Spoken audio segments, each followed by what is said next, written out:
Okay, here's a video review for the Nickelodeon Ninja Turtle 2012 Ooze Flingin' Turtles, or Ooze Chuckin' Turtles, or Ooze Spewin' Turtles, or Slimy Stuff's Coming at Your Face Turtle. I don't know.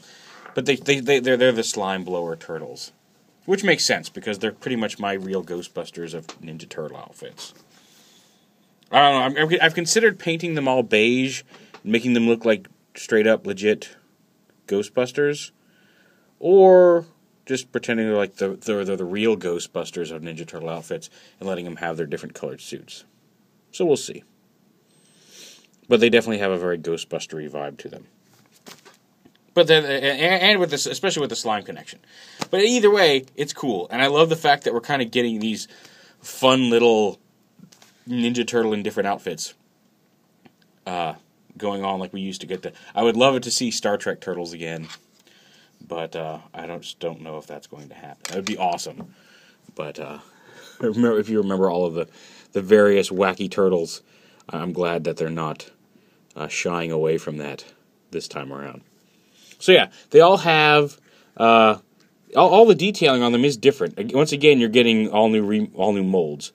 Their articulation is limited on these compared to the first versions, but I guess the bodies of the backpack are different, but like each of the scoops is a there's a different weapon holder piece over here, and each of the scoops is unique to the thing. You see, Mikey's got a little screw. He's got like a hex wrench. Leonardo's got just a bolt, and Donatello has, I don't know what Donatello has, some weird spiky thing. So yeah, now the premise here is you can pull the plunger up, pop this cap off. Come on. Don't know why it suddenly doesn't want to come off. There you go. Pop the cap off. It was stuck on his headband.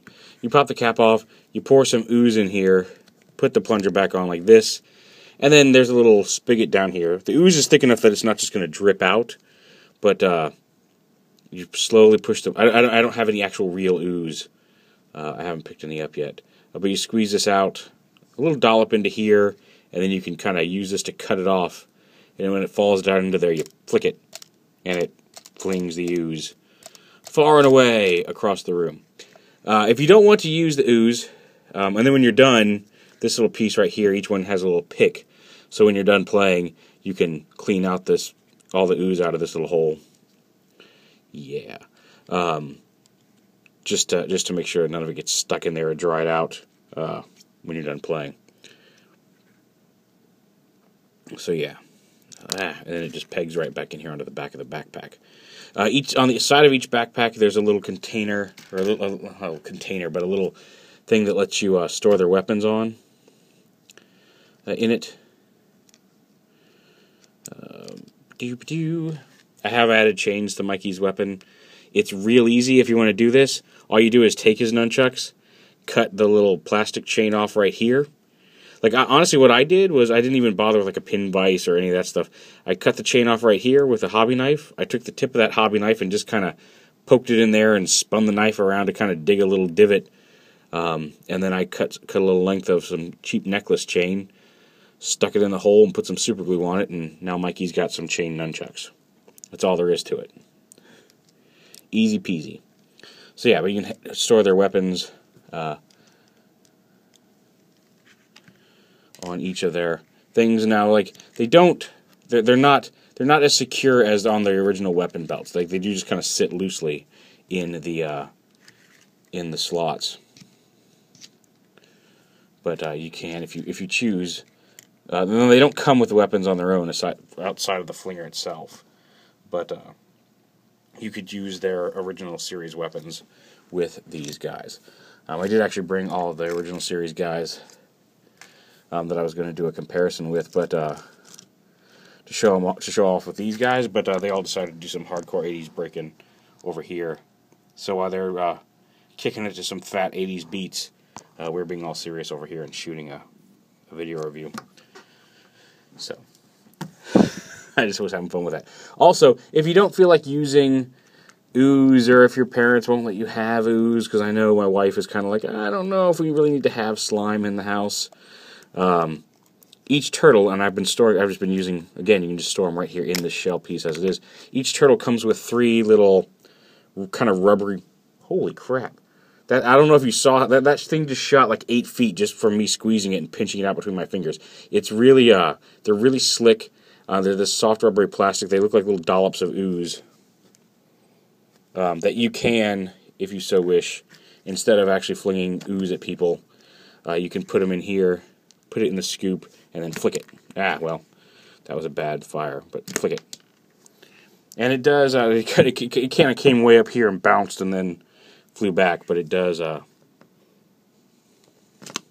flick the ooze. And if you really flick it hard, one, they like to bounce, and if you shoot it straight without something behind it, it'll fly across the room. I've spent more time than I would care to, as it is, even just bouncing around. This one went under the radio console here, chasing these things. Oh, did it stop?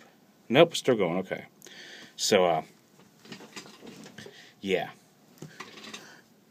But it's nice, and they all have, like, Michelangelo has orange, Raphael comes with 3 little red. Let's get them off here. 3 little red pieces of ooze, and blue. I mean, it's pretty much the same plastic as, same color plastic. I guess it is a little different. As like their belts, I guess. But it all matches the colors of the turtles that you can do, and they, like I said, they all function exactly the same. And it does prevent the plunger from sitting all the way down in there. If you don't have the, like with Mikey, if you don't have the ooze in, the plunger does sit a little further into the backpack. But it's neat if you don't want to worry about where you're going to store it, and you want to have them handily available to play with if you do feel like playing with them, you can just stick them right there in the backpack. I will go get the 3rd one later, because it really is, I don't know if you can see it, but the 3rd one that literally just popped out of my hand from pinching, it's right down, it's right there at the tip of my finger right now. That little tiny light speck on the floor, if you can see that, is where that little orange dot went, just from when I was squeezing it between my fingers all the way over here. So yeah, that's probably actually a better way of shooting them than using the little scoop thing. So articulation-wise, they do have this little rubber handle that comes off of their backpack, again, molded in their color. You don't have to have them hold that, although it will just kind of hang down. The packs themselves snap in. If you don't have them use it, they do end up having a very hollow back. And I found when snapping them in, it's easier if you line the bottom up with the little brackets here on their back, and push that bottom one in all the way, and then while you're holding that in place, snap the top in, and that tends to snap it in very solidly. If you start at the top and then try to squeeze the bottom in, sometimes it doesn't catch. Sometimes it doesn't catch all the way. Sorry about that. My phone has started to shut off randomly while I'm shooting these after. Well, usually it's after it says that, hey, the battery's running low, and I acknowledge it, and then it will record for like 2 more minutes and then stop. So, so yeah, but you just want to make sure it'll peg on very securely, because like once you hear that snap, it's not coming loose unless you want it to. So yeah. Now, like I said, articulation-wise, their arms don't have elbows. Their arms are solely pivot here and here. They do have a waist swivel, but everything below the waist is a solid piece. And they do give you some variety in their poses, which is nice. And I understand why they did it, because just having the solid piece down here makes it easier for you to hold this very steadily as you're flicking ooze. You know, if they had hinges and stuff, you know, knee hinges, it could fall back, it would flip forward as you're doing it. And it does give you a good solid, you just hold that figure down, it gives you a good solid launching platform, so you can really get some of that ooze flying somewhere. So yeah, I understand why they did it. It's less articulated than the original ones. You know, like you're not going to get the same type of crazy movement that you got from the Series 1 non-gimmick turtles. But that's okay. Like I said, the gimmick is the launching. You're getting a lot of extra stuff. I mean, it's extra plastic, really. It's not really super articulated, but you are getting some extras there in the backpack itself. So, for the same price. I mean, like, I realize, like, if you want just Ninja Turtle figures, you want to get Series 1. But if you want just fun little gimmick turtles, these are fine. And And again, the articulation is limited, but that's not necessarily a bad thing, considering that the whole point of these is you want to have something that you can have fun flinging ooze with. And so that's why those sacrifices are made. They do have also their head sculpts. Like here's Leo's original head sculpt. It's fun. It's a nice little Ninja Turtle head sculpt. On this one, you can see it's more angled. He's got some angular cheeks. It looks a little bit more show accurate. Leo's got a kind of wider, flatter head. Donnie's got his more like vertical. It's more oblong. Mikey's got a smile. Raph's got his kind of squarish, grimacy face. So they match the show a little bit better. And some people have said you can pop the heads off and swap them, and you can. The difference is, pop this backpack off so I can get this. The ball joints, you can see, are much differently sized. So you'd have to, in order to fit this head on here, you'd have to really shave that ball joint down, and then your original head isn't going to fit. There's about what it would look like. Leonardo's head on this body.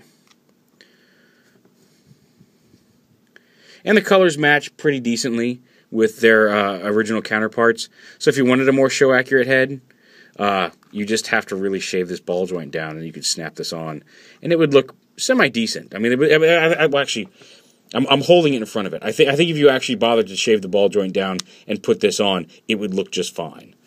But then you'd have a head that doesn't fit. Because like here's Leonardo's head on the other body, and you can see it's very loose. It would stay on mostly, but it just barely. So if you want, there's what Leonardo would look like with his other head. And honestly, I almost kind of wish that maybe the ball joints were a little closer in size, because I almost think I would like to put these heads on the actual full-fledged bodies and have the kind of detailed heads go with the with the slightly less cartoon accurate heads going on the less cartoon accurate figures. But yeah, it is an option. It would take some work to do it, but there you go. And that's really about all I have to say with these guys. I think they're fun. Like I said, they're kind of going to be my little... They may be slime flingers in the officially, but they're going to be my... this is the Ninja Turtles as the Ghostbusters gimmick figures. But there you go. There are the slime throwing, ooze chucking Ninja Turtles.